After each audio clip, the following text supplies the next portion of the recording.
Lots of people, when they change pitch or the way that they use their voice, lose power because they haven't got sufficient air to support their voice.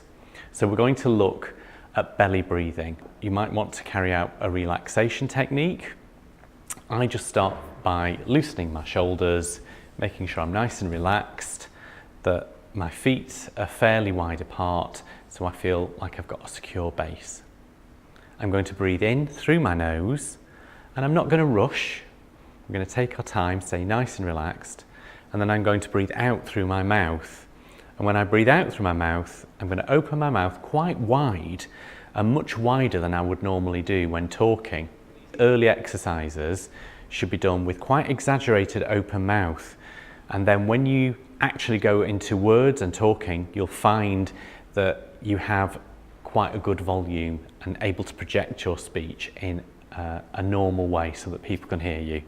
If you don't have enough air and you don't open your mouth wide enough, that can mean that listeners struggle to hear what you're saying. So let's have a look at belly breathing. So I'm going to breathe in, and out.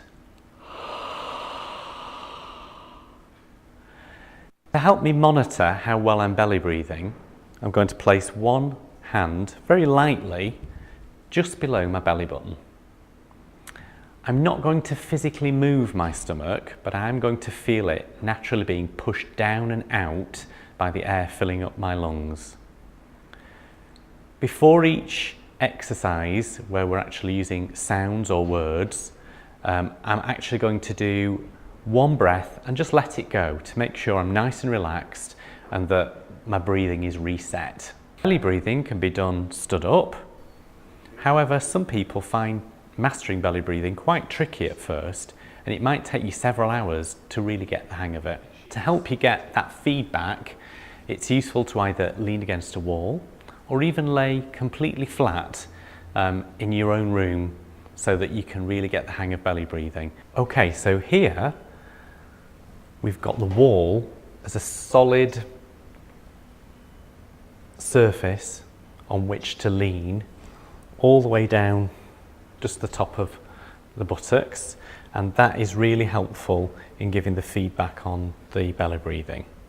So breathing in through the nose and then out through the mouth, really focusing on keeping the shoulders nice and still.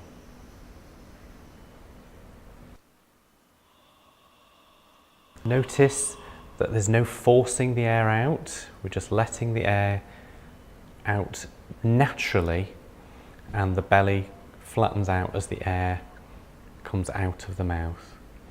We've got a really wide open mouth,